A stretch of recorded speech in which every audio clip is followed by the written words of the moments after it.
Virat cricket की दुनिया के ऐसे खिलाड़ी है जिसे हर कोई जानता है। यह एक अंतर्राष्ट्रीय क्रिकेटर है। यह दाएं हाथ से खेलने वाले सबसे होनहार क्रिकेटरों में से एक है। वर्तमान में यह भारतीय क्रिकेट टीम के कप्तान है। इसके अलावा सन 2003 से इंडियन प्रीमियर लीग आईपीएल में रॉयल चैलेंजर्स बंगलौर की टीम के कप्तान हैं। इनका क्रिकेट के प्रति बचपन से रुझाव था, जिसको देखकर इनके पिता ने इनको सही मार्गदर्शन दिया और आगे बढ़ाया, जिससे आज ये इस मुकाम पर पहुंचे। क्रिकेट में दिए गए इनके योगदान के लिए इनको 2017 में पद्मश्री अवार्ड से सम्मानित किया गया। इनका जन्म 5 नवंबर 1988 को दिल्ली में हुआ। यह जिस परिवार में जन्मे थे वह एक पंजाबी परिवार है। इनके पिता का नाम प्रेम कोहली है। यह एक क्रिमिनल एडवोकेट है। इनकी माता का नाम सरोज कोहली है। यह बहुत साधारण और सीधी सी गृहिणी है। इनके परिवार में इनसे बड़े एक भाई और एक बहन भी हैं और अभी हाल ही में ये विवाह बंधन में भी बंधे हैं। इसके अलावा इनके घर में 3 बच्चे हैं, एक बड़े भाई का बेटा तथा अपनी बड़ी बहन के 2 बच्चे, एक बेटा और एक बेटी भी शामिल हैं। इनके पिता इनके साथ बचपन से क्रिकेट खेलते थे। जब ये मात्र 3 साल के थे, तब इनको अपने खिलौनों में से बल्ला सबसे अधिक पसंद था। ये पसंद उम्र बढ़ने के साथ शौक में बदल रही थी। यह बात इनके पिता समझ गए थे और अपने बेटे की इस इच्छा के लिए वह उसे दैनिक अभ्यास के लिए लेकर जाते थे। इनके पिता सन 2006 में इस दुनिया में नहीं रहे, पर यह आज भी अपने पिता की उस सीख को बहुत याद करते हैं। इनकी प्रारंभिक शिक्षा विशाल भारतीय पब्लिक स्कूल, दिल्ली से हुई थी। इनका विशेष ध्यान क्रिकेट पर था, जिसके चलते मात्र 8-9 साल की उम्र में इनके पिता ने इनको क्रिकेट क्लब में दाखिला दिला दिया, जिससे यह सही तरीके से क्रिकेट सीख सके। जिस स्कूल में इनकी प्रारंभिक शिक्षा चल रही थी, वहां सिर्फ और सिर्फ शिक्षा पर ध्यान दिया जाता था, खेल का प्रशिक्षण नहीं दिया जाता था। तब इनके पिता ने इनकी स्कूल बदलने की सोची तथा ऐसी स्कूल में दाखिला दिलाया जहां पर शिक्षा तथा खेल दोनों पर ध्यान दिया जाता है। व कक्षा 9वीं से इनको Saviour Convent Senior Secondary School, Paschim Vihar, Delhi में दाखिला दिला दिया। खेल में रुचि होने के कारण इन्होंने मात्र 12वीं तक शिक्षा हासिल की तथा पूरी तरह से क्रिकेट पर मेहनत करी। इन्होंने राजकुमार शर्मा से दिल्ली क्रिकेट एकेडमी में क्रिकेट सीखा तथा सुमित डोंगरा नाम की एकेडमी में पहला मैच खेला। विराट क्रिकेट की दुनिया के बहुत ही बड़े खिलाड़ी साबित हुए हैं। यह एक मिडिल ऑर्डर बैट्समैन है, जिससे यह आराम से बैटिंग कर पाते हैं। इसी के साथ यह राइट आर्म्स के बॉलर भी है। सन 2002 में इन्होंने अंडर 15 खेला था। इसके बाद सन 2004 में अंडर 17 में इनका चयन हुआ। दिनों दिन इनके खेल के तरीके में हुए बदलाव से सन 2006 में फर्स्ट क्लास डिबेट के लिए खेले तथा 2008 में यह अंडर 19 के लिए चुने गए। इनका पहला अंडर 19 विश्व कप मैच मलेशिया में हुआ तथा इस मैच में इंडिया की जीत हुई। यहाँ से इनके करियर ने एक अलग मोड़ ले लिया था। इसके बाद इनका प्रदर्शन देखकर इनका चयन वनडे इंटरनेशनल के लिए हुआ। इन्होंने यह मैच मात्र 19 साल की उम्र में श्रीलंका के खिलाफ खेला।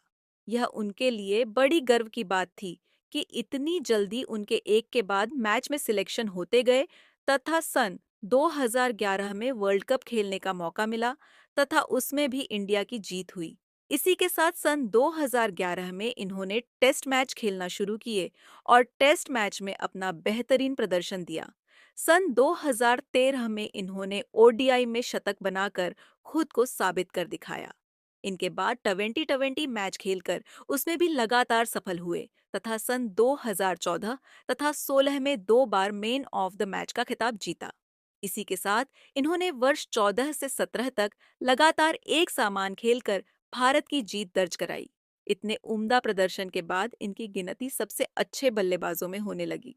सन 2011 में टेस्ट मैच में जगह बनाने के बाद ओडीआई में 6वें स्थान पर बैटिंग कर शुरू की तथा लगातार 2 मैच हार गए, लेकिन उसके बाद के मैच में इन्होंने 116 रन की शतक बनाई। यह वह मैच तो भारत को नहीं जीता पाए, पर शतक बनाने वाले एकमात्र भारतीय क्रिकेटर बने। इसके बाद कॉमनवेल्थ बैंक ट्रायंगुलर सीरीज में ऑस्ट्रेलिया और श्रीलंका के खिलाफ 7 मैच में से 2 में जीत हासिल की। एक मैच टाई हो गया तथा 4 मैच इंडिया हार गई। पर यह फाइनल में क्वालिफाई करने के एक और मैच, जो कि श्रीलंका के खिलाफ खेलकर बोनस हासिल करना था, उसमें 321 रन का टारगेट था, जिसमें से 133 रन इन्होंने बनाकर भारत की जीत दर्ज कराई तथा मैन ऑफ द मैच का खिताब जीता। इस मैच में मजेदार बात यह थी कि लाथिस मलिंगा जैसे खिलाड़ी ने एक ओवर में 24 रन बनाए, पर इनकी टीम जीत हासिल नहीं कर पाई। इनके अच्छे प्रदर्शन को देखकर सन 2012 में इनको एशिया कप के लिए वाइस कैप्टन चुना गया तथा कहा गया कि इसी तरह यह खेलते रहे तो भविष्य में भारतीय टीम के कप्तान यही रहेंगे, और वह इस बात पर खरे उतरे। 11वीं ओडीआई में इन्होंने पाकिस्तान के खिलाफ खेलकर 148 गेंदों में 183 रन बनाए, जिसमें 22 चौके, एक छक्का लगाकर 330 रन का रिकॉर्ड भारत के खाते में दर्ज कराया। यह एशिया कप के इतिहास का सबसे बड़ा रिकॉर्ड था तथा इन्हें एक बार फिर इस मैच में मैन ऑफ द मैच का खिताब मिला। इन्होंने आईपीएल खेलने की शुरुआत सन 2008 में की थी।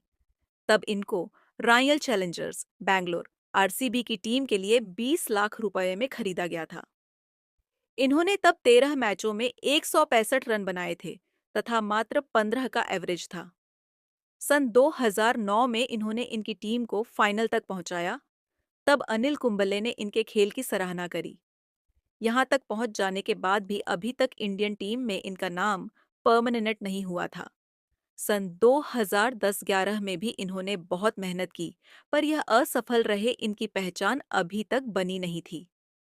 सन 2012 में इनको लगा कि यदि खुद को सर्वश्रेष्ठ साबित करना है तो कुछ करना होगा। यह इनके करियर का टर्निंग पॉइंट था। इनके बाद से इनके खेल में और बदलाव आया। आखिरकार 2013 में इन्होंने कर दिखाया और 16 मैचों में 635 रन तथा 45 के एवरेज से खेला। सन 2014 में आईपीएल में इनका प्रदर्शन निराशाजनक था। इन्होंने मात्र 27 के एवरेज पर खेला। यहाँ एमएस धोनी ने टेस्ट कप्तानी से रिटायरमेंट ली। तब धोनी की जगह पर इनको टेस्ट की कप्तानी सौंपी गई। यहाँ यह पूरी तरह से बदल गए। वह दूसरी टीमों के कप्तान की तरह मजबूत हुए तथा उस तरह से इंडियन टीम को संभाला। सन 2015 में ये 500 रन का रिकॉर्ड तोड़ने में कामयाब रहे। सन 2016 तक यह एक मंजे हुए खिलाड़ी बन चुके थे। इन्होंने एशिया कप और टी20 में भारत के लिए तथा आईपीएल में आरसीबी के लिए बहुत अच्छे मैच खेले। 4 पारी में सलंग जीत का परचम लहराया। 2017 में कंधे में चोट लग जाने की वजह से यह कुछ मैच नहीं खेल पाए। उसके बाद हाल ही में सन 2018 में इन्हें आईपीएल में 18 करोड़ में खरीदा गया। इन्होंने टी20 में एक के बाद रिकॉर्ड तोड़े, पर कुछ मैच में इनको विपरीत परिस्थितियों का भी सामना करना पड़ा। वेस्टइंडीज के खिलाफ सेमीफाइनल में अकेले ने 29 लाइव बनाने के बावजूद भारत को यह मैच नहीं जीता पाए। पर फिर धीरे धीरे टी20 इंटरनेशनल्स तथा टी20 वर्ल्ड कप में अपना स्थान जमाया तथा बहुत ही अच्छा प्रदर्शन दिया।